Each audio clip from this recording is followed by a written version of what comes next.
지극히 거룩하신 주 예수 그리스도님, 주님의 거룩한 십자가로 세상을 구속하셨기에 저희는 여기와 온 세상에 있는 모든 교회에서 주님을 흠숭하며 찬양하나이다.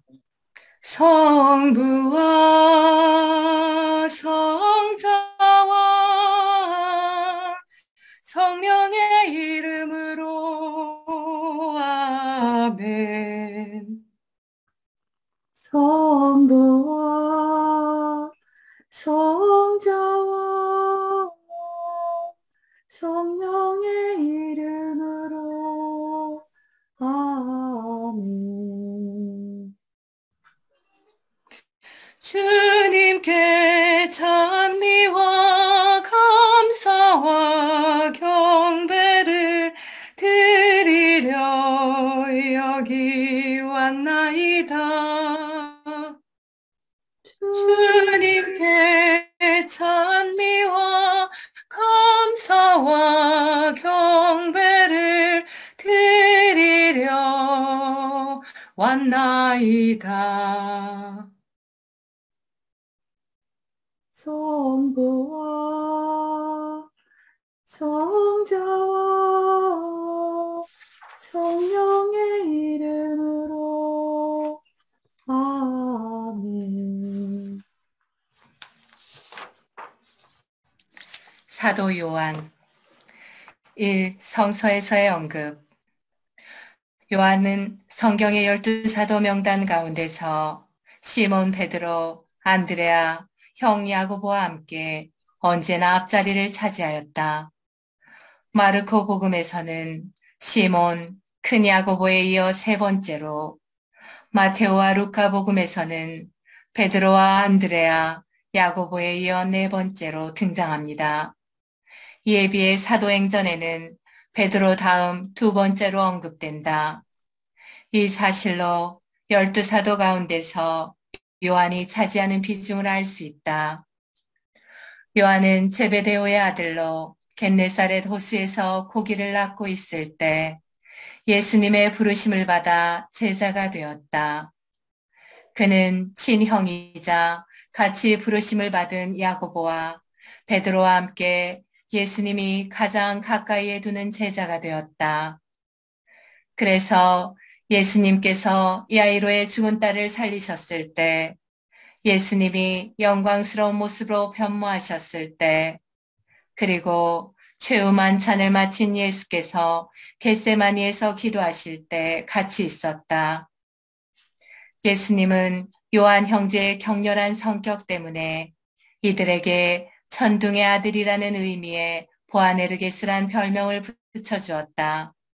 그것은 아마도 예수님이 사마리아의 한 동네 사람들로부터 냉대를 받자 하늘에 불을 내려 냉대하는 사마리아인들을 태워버리도록 스승에게 청하였기 때문일 것이다. 그런데 요한복음서에 등장하는 사랑하시던 제자가 요한이라고도 말한다. 만일 그렇다면 요한은 최후 만찬 때 예수님의 품에 기대듯 앉아 있었고 예수님을 배반할 제자가 누구인지 물어보았다. 또한 예수님이 십자가에 못 박혀 있을 때 성모 마리아를 위탁받고 자기 집에 모셨으며 예수님의 시신이 없어졌다는 막달라 마리아의 이야기를 듣고 베드로보다 앞서 달려갔었으며 티베리아 호숫가에 나타난 예수님을 제일 먼저 알아보았다. 그리고 죽지 않으리라는 소문 때문에 오해를 받기도 하였다. 성령 강림 이후 요한은 베드로와 함께 신약 성서에서 몇 차례 등장한다. 그는 베드로와 함께 기도하기 위해 성전에 올라갔다가 앉은 뱅이를 고쳐주는 현장에 있었고 사람들에게 그리스도의 복음을 선포하다가 구금되어 산헤드린에 불려가 유대 지도자들 앞에서 설교하였다. 또한 그는 베드로와 함께 사마리아에 파견되어 안수와 기도를 통해 새로 영생한 신자들에게 성령의 은총을 베풀었다. 아울러 바오로 사도는 사도 요한이 베드로와 야고보와 함께 예루살렘 공동체의 중추적 인물로 49년에 예루살렘 사도회의에 참석한 사실을 전해주고 있다. 그러나 이후 요한이 어떻게 지냈는지에 대해서는 명확하게 알 수가 없다. 다만 그가 바스무스 섬에서 유배 생활을 하면서 묵시록을 저술했다는 사실만 알 수 있다. 사랑의 미움을 담아도 사랑의 시를 담아도 사랑의 질서를 담아도 언제나 남아있는 사랑의 기쁨을 담으면 평화, 사랑의 평화를 담으면 자유, 사랑의 자유를 담으면 더욱 커지는 사랑의 진리.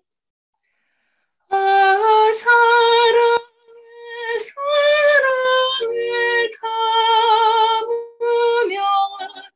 무엇이 될까?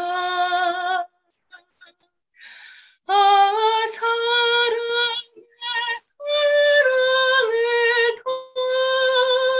더하면 무엇이 될까? 사랑이 저 사랑 오세요.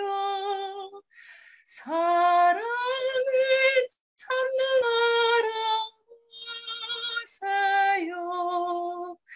사랑을 가진 사람 오세요. 바로 여기 사랑 나라 곧 나라 하느님 나라.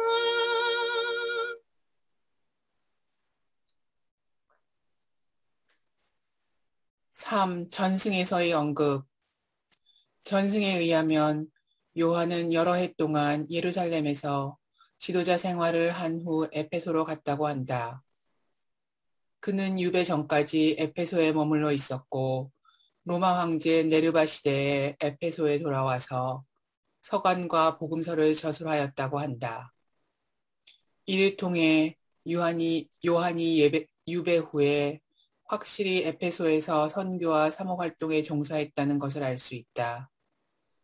스미르나, 지금의 터키 이즈미르 출신으로 성 폴리카르포의 제자인 리옹의 주교 이레네오는 자신이 어렸을 때 스승 폴리카르포로부터 사도 요한에 대해 전해 들었다고 하면서 폴리카르포의 스승인 사도 요한은 트리아누스 황제 시대까지 살았다고 증언하였다.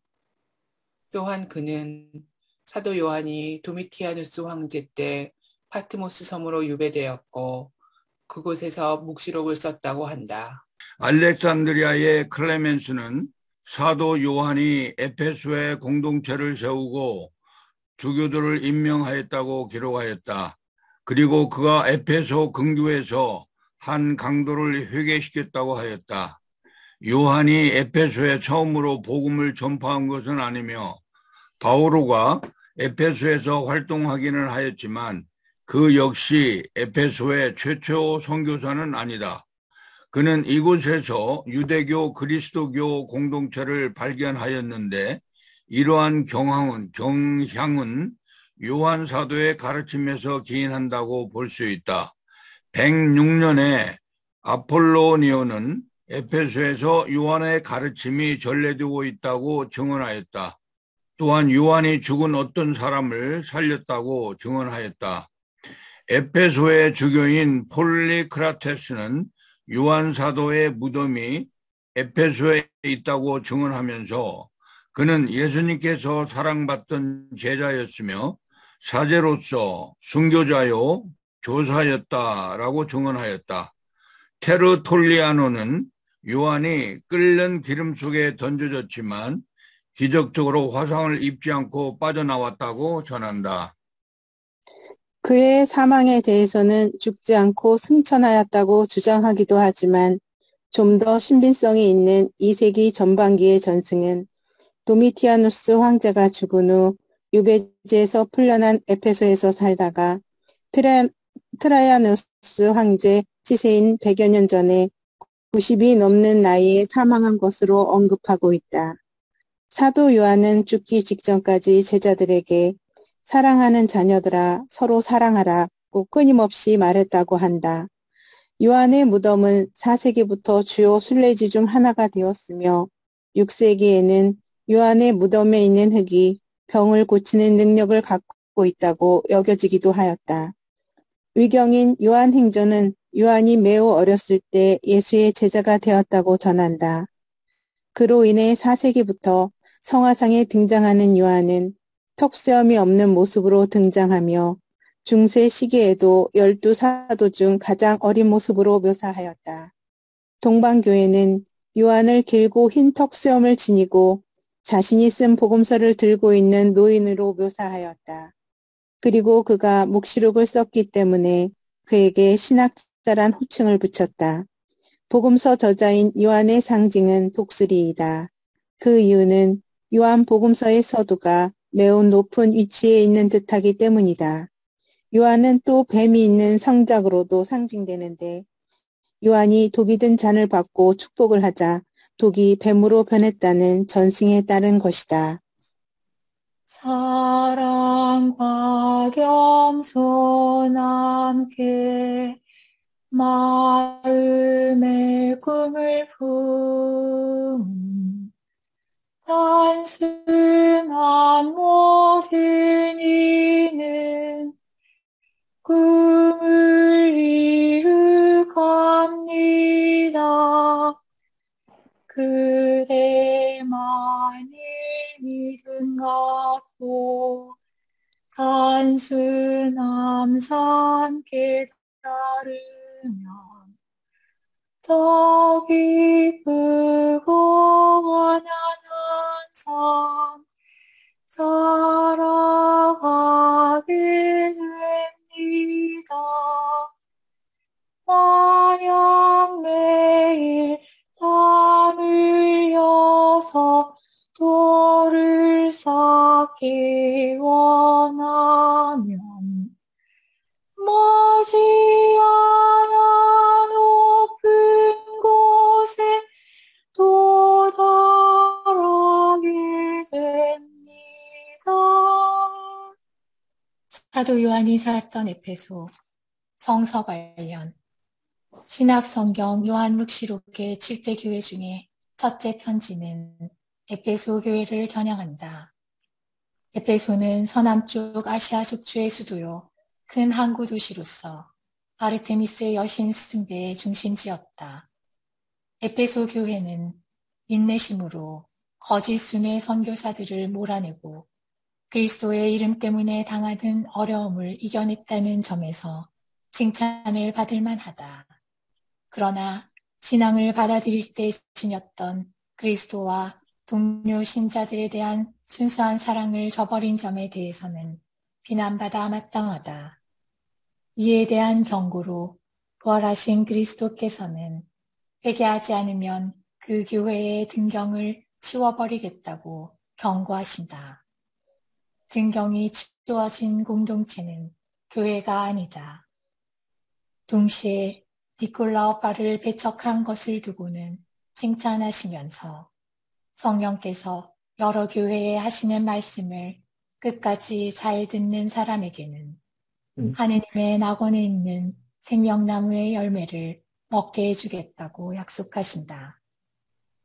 아담과 하와가 낙원에서 지선악과를 따먹고 쫓겨난 다음에 인류는 낙원의 생명나무에 결코 접근할 수 없게 되었다. 유다교에서는 메시아가 나타나 이 금기를 깨고 유다인들을 다시 이 생명나무에 접근할 수 있도록 해줄 것으로 고대하고 있었다. 이 역사, 에페소는 스르미나로부터 74km 거리에 위치한 도시로서 바오로 시대의 번창한 항구였으나 카이스트로스 강을 타고 흙이 씻겨 내려와 지금은 배가 드나들지 못하고 바다와 에페소 사이에는 큰 거리가 생겼다. 에페소는 페르시아의 지배를 받다가 기원전 334년 알렉산더 대왕의 입성으로 해방되었다. 알렉산더 대왕이 죽은 후 리시마코스는 에페소의 경기장, 체육관, 원형 극장을 세워 에페소를 크게 발전시켰다. 로마 제국의 지배를 받게 된 에페소는 소아시아 서부 지역의 수도가 되었고 상업과 교역의 중심지가 되어 정치적, 경제적 번성기를 맞이하였다. 오늘날 발굴된 에페소의 모습은 로마 시대의 것이다. 기원전 88년 시민들이 로마에 압제항거하여 라틴어를 사용하는 사람들을 무차별적으로 죽이자 로마의 실리 장군은 에페소를 완전 초토화시켰다.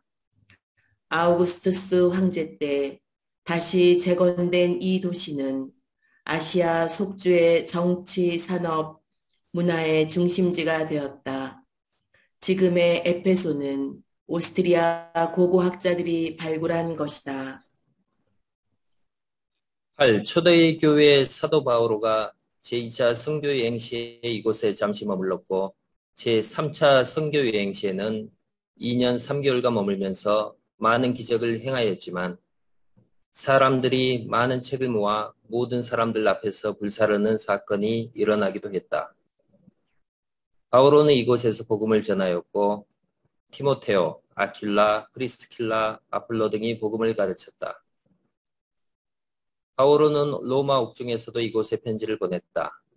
사도 요한은 예수님께서 십자가 위에서 부탁하신 말씀에 따라 마리아를 모시고 이곳에 와서 살면서 요한 공동체를 형성하였다. 그 후 그의 제자가 요한의 이름을 빌어 요한복음과 요한서간을 이곳에서 저술하였다. 사도 요한은 파트모스 섬에 유배되어 요한묵시록을 저술하였다. 요한묵시록 2장 3장에는 당시 소아시아의 그리스도인들에 대한 박해 상황을 기록하였고 7교회에 보내는 편지로 박해받을 때의 신앙인의 자세를 기록하였다. 한편 4세기경에 에페소는 소아시아에 있어서 그리스도교의 중심지가 되었다. 431년 에페소 공회에는 200여 명의 주교들이 모여 성모 마리아의 신학적 위치에 관한 중대한 결정을 내려 네스토리안 분쟁의 종지부를 찍었다. 이 에페소 공회에서 마리아를 하느님의 어머니로 확인되었고 정통교리인 니케아 신경이 재확인되었다. 그리고 그리스도의 인성과 신성을 구분하였던 네스토리아파는 파문을 당하였다. 요한계 교회 53에서 58년경에 에페소는 바오로의 가장 활발한 선교 무대였다. 그러나 요한계 문헌 요한복음, 요한 1서에서 3서, 요한묵시록이 집필된 100년경에 에페소를 비롯한 아시아 교회들은 요한계 교회 1세기 되었다. 일례로 요한묵시록 필자가 아시아의 7교회, 에페소, 스미르나, 베르가모, 티아티라, 사르디스, 필라델피아, 아우디케이아에 써보낸 편지들을 들 수 있다. 요한 서한집에서는 분리 그리스도론 영지주의와 예수 가현설 영지주의를 반박한다. 다음은 이 요한 서한집 이해를 돕는 배경 이야기 몇 편이다. 주님의 제자 요한이 에페소의 공중 목욕탕에서 예수와 그리스도는 서로 다르다는 분리 그리스도론을 내세운 영지주의자 체린투스를 우연히 만나자 그와 상종하지 않으려고 달아났다는 전설이 전해온다. 안티오키아의 주교 이냐시우스는 110년경 안티오키아에서 체포되어 필라델피아, 스미르나, 트로아스, 필리삐를 거쳐 로마로 압송되던 도중에 스미르나에서 에페소 교회, magnesia 교회, 트랄레스 교회, 로마 교회 앞으로 편지를 썼다. 이어 알렉산드리아, 트로아스에 이르러서는 필라델피아 교회, 스미르나 교회, 스미르나 교회의 주교 폴리카르포 앞으로 편지를 써 보냈다. 그중 트랄레스 서간 9에서 10장과 스미르나 서간 1에서 6장에서는 예수 가현설을 주장하는 영지주의자들을 조심하라고 훈계했다. 아야솔루크 요새 아래에 유스티니아누스 황제가 지은 성 요한 대성당은 전승에 의하면 사도 요한이 파트모스 섬에서 유배 생활을 마치고 에페소로 돌아와 100년경에 죽어 묻힌 묘소 위에다 이 성당을 세웠다고 한다. 사랑은 모든 주는가 사랑은 가져주는가 사랑은 나를 비우고 너로 재원하게 하는가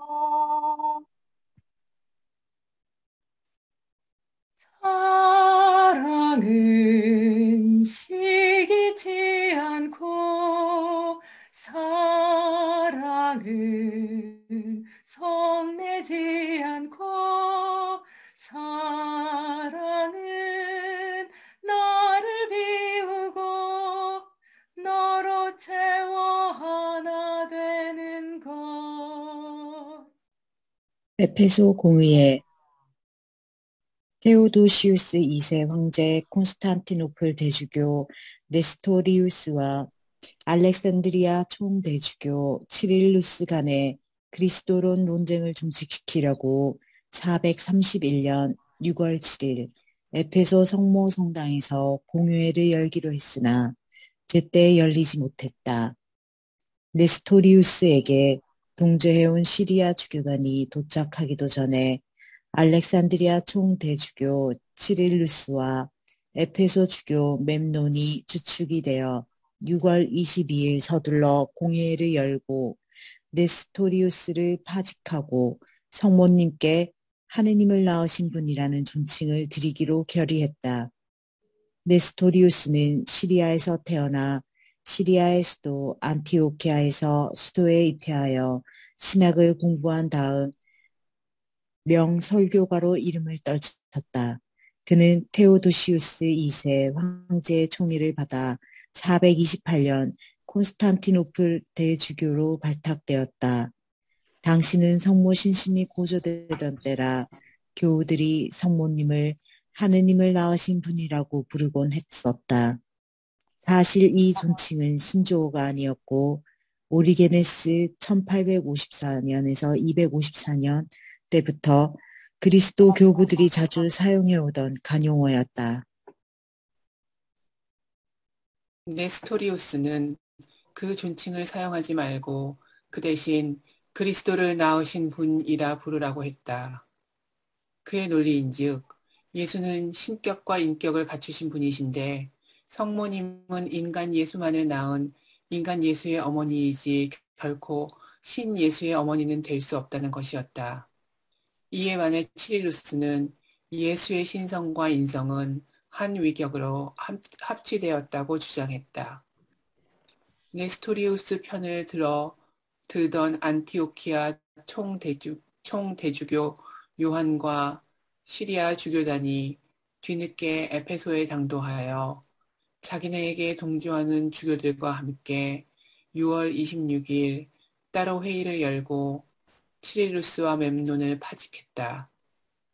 그러자 황제는 6월 말경에 명을 내려 모든 주교들이 참석한 가운데 공의회를 새로 열도록 했다. 그러나 양편이 싸움을 계속하자 황제는 9월에 양편을 콘스탄티노플 황궁 건너편 칼게돈으로 불러 친히 화해를 종용했으나 성과가 없자 공의회 폐회를 선언하고 네스토리우스를 면직시켰다. 이에 네스토리우스는 안티오키아 수도원으로 돌아가 한동안 지내다가 436년 이집트 상부로 유배 가서 451년경 거기서 죽었다. 네스토리우스 지지자들은 한동안 에데사, 지금의 터키 동남부 우르파를 중심으로 네스토리우스 교파를 이루고 살다가 제노 황제에게 쫓겨나 동로마 제국과 적대 관계에 있던 페르시아 제국으로 피신하였다. 6, 7세기부터는 아라비아, 인도, 당나라에까지 선교사들을 보내 활발히 전도했다. 그러나 이슬람이 득세하면서 교세가 현저히 약화되어 오늘날에는 2천만 쿠르드족 사이에서 명맥을 유지하고 있다. 이른바 시리아 그리스도인들로서 신도수는 41만 명 남짓하다. 아시리아 교회의 총 대주교 마르단카 4세와 교황 요한 바오로 2세는 1994년 11월 11일 그리스도론에 관한 공동선언문에 합의 서명했다. 인도 남부 케랄라 지방에도 네스토리아니즘의 영향을 받은 그리스도인들이 수백만 명 있으니 이른바 말라바르 그리스도인들, 일명 토마스 그리스도인들이다. 토마 사도가 인도에 친히 내려와서 전도했다고 해서 생긴 명칭인데 근거가 없다. 1662년 말라바르 그리스도인들 가운데 3분의 2쯤이 로마 카톨릭으로 개종했다. 635년 페르시아인 네스토리우스교 선교사 알로펜이 당나라 수도 장안에 와서 당태적인 환영을 받고 네스토리우스교를 전파하였다. 알로펜은 네스토리우스교를 빛나는 종교, 위대한 종교라는 뜻으로 경교라고 한역했다. 경교는 한동안 융성했으나 희종이 애국인들을 대학살함으로써 점차 소멸되었다. 경교의 당나라 전도 의례를 알리는 비석이 그 유명한 대진 경교 유행 중국비이다. 대진은 경교의 발상지 동로마 제국을 뜻한다. 경교 장안 주교 겸 중국 총감독이던 경정이 781년에 세운 비로소 현재 서안 비림에 전시되고 있다. 449년에 에페소 성모 성당에서 제2차 에페소 공의회가 열렸으나 실은 공의회로 취급하지 않는다. 왜냐하면 예수의 인성을 소홀히 하고 예수의 신성만을 강조함으로써 단성론 이단의 길을 열어놓은 사기성 회의였다는 점 때문이다. 오유적 성요한 성당. 예수님께서 십자가상에서 숨을 거두시기 전 당신의 제자 요한에게 당신의 어머니를 맡기셨다.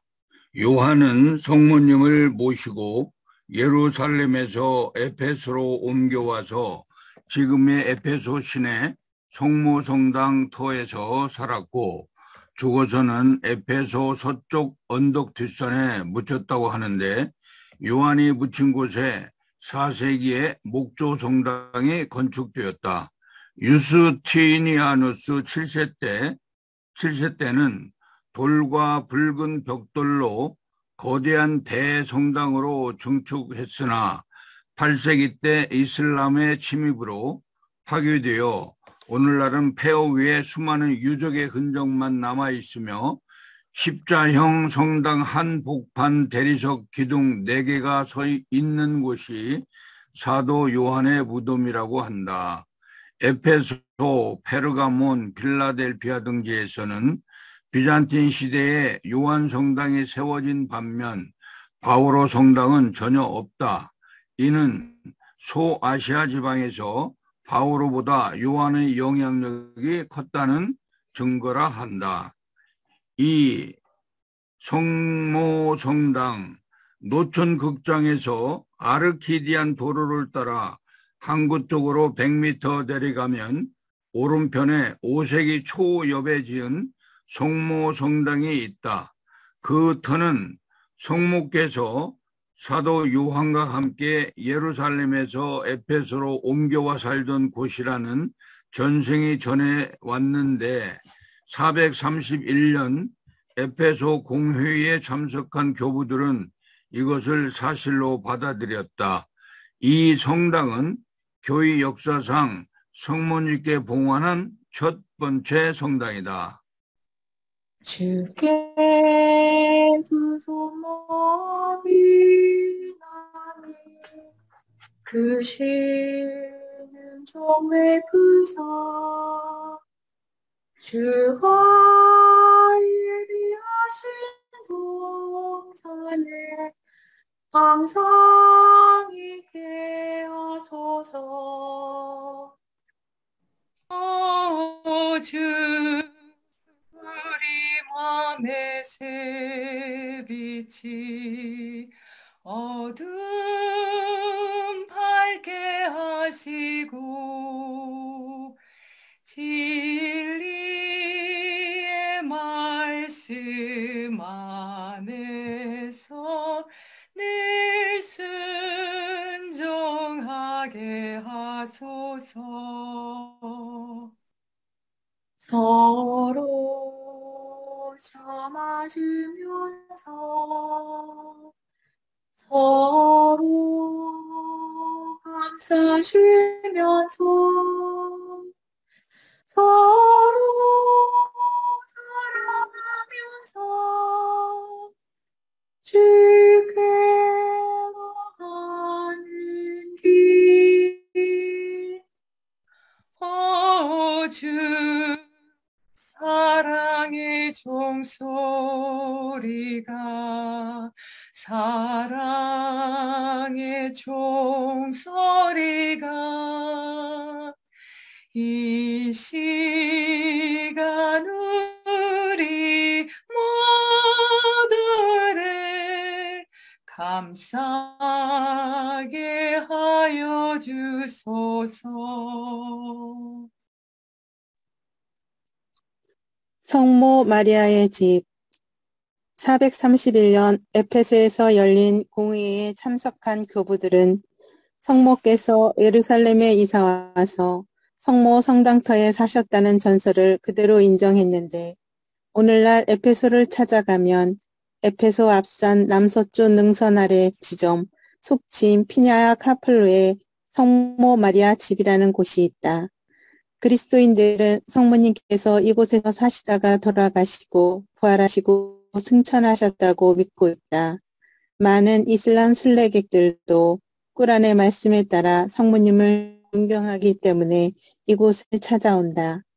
여기 성모 마리아의 집이 발견된 경위는 매우 기이하다. 독일 태생의 카타나 엠메리크라는 아우구스티누스회 소속 수녀가 전신마비 증세로 마지막 12년 동안 침대에 누워 지내면서 자주 예수님과 성모님의 발현을 보곤 하였다. 독일 카톨릭 시인 브렌티노는 수녀에게서 성모님 발현 이야기를 채록하여 1852년 동정 마리아의 생애라는 책을 펴냈다. 그는 수녀에게서 들은 대로 이 책에 성모님 집과 주변 환경을 자세히 묘사해 놓았다.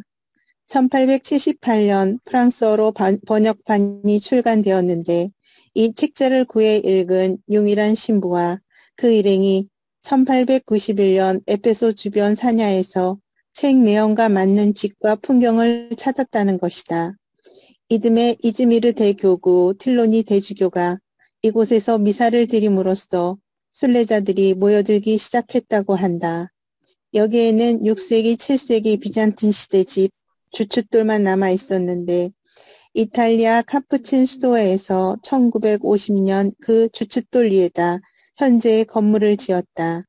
1961년 교황 요한 23세는 그 집에서 정기적으로 전례를 거행하는 것을 허락하고 이곳을 카톨릭 교회의 성지로 공포하였다. 4. 아르테미스 신전과 바오로 사도. 에페소에는 고대 세계 7대 불가사의 중에 하나였던 아르테미스 여신 신전이 있었다. 아르테미스 여신, 로마인들은 디아나라고 불렀다. 여신은 본래 달의 여신이었으며 호모의 작품에는 사냥꾼 여신으로 등장한다. 아르테미스는 다산의 여신으로 숭배되었다. 아르테미스 여신 신전은 에페소의 상징이었고 에페소 사람들은 스스로 성전지기로 자처하며 아시아에서 많은 순례객들로 많은 수입을 올리고 있었다. 그런데 바오로의 활발한 선교로 그들의 수입이 줄어들자 은장이 대표 데미트리오는 은장이들과 시민들을 선동하여 바오로의 일행 가이오와 아리스타르코를 노천 극장으로 끌고 가서 난동을 부렸다. 58년경 바오로는 고린토 교회에서 로마서를 집필한 다음 필리피 교회에서 과헐절을 보내고 돌아오는 길에 밀레토스 항구에 들러 거기서 북쪽으로 50km 떨어진 에페소 교회의 원로들을 불러 감동적인 작별 인사를 했다고 한다. BC 356년 에페소의 아르테미스 여신 신전은 한 정신병자의 방화로 불타버렸다. 바로 이때 마케도니아의 수도 펠라에서는 알렉산더가 출생하였다. 왜 아르테미스 여신은 자신의 신전이 방화범에 의해 불타는 것을 막지 못했는가? 펠레로 가서 신전을 비웠기 때문이라고 한다.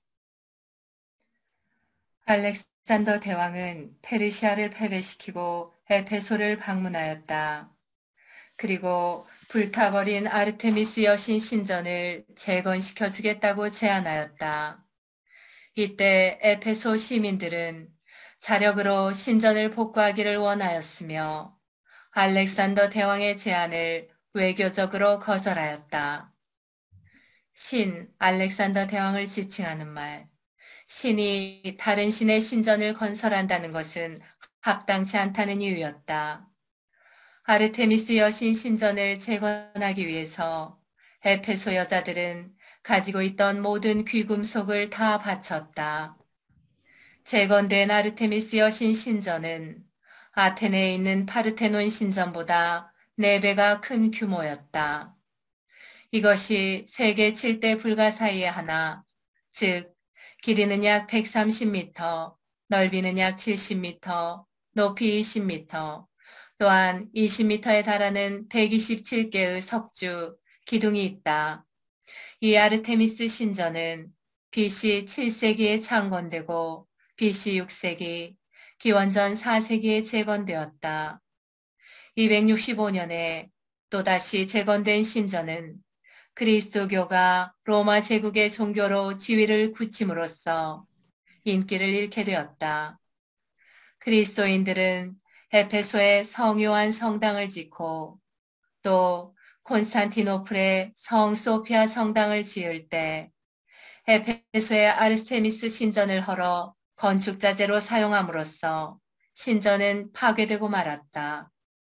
지금은 비가 오면 늪지대로 변하는 저지대에 돌기둥 하나가 남아있을 뿐이다.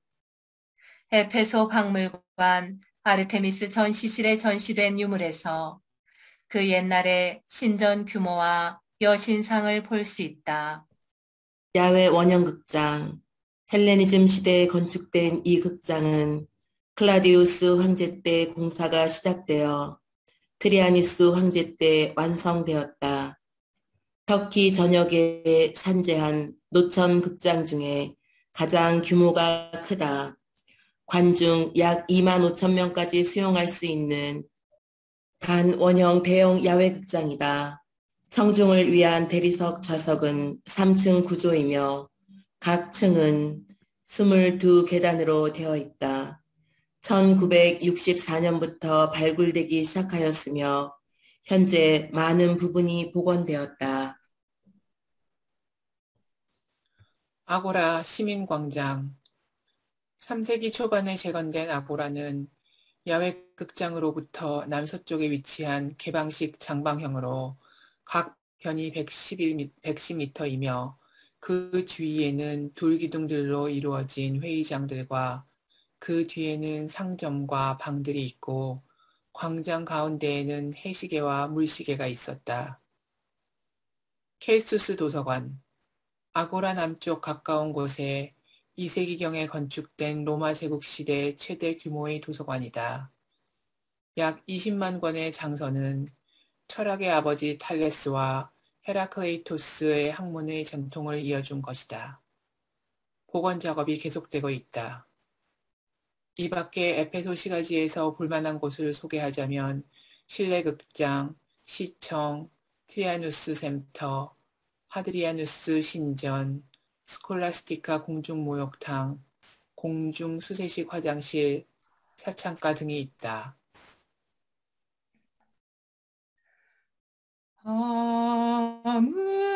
아무것도 너를 슬프게 하지 말며 아무것도 너를 혼란케 하지 말지니 모든 것은 다 지나가는 것, 다 지나가는 것.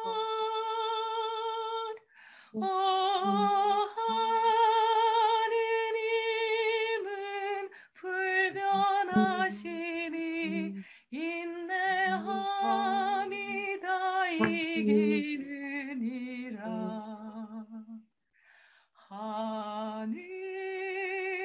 하느님을 소유한 사람은 모든 것을 소유한 것이니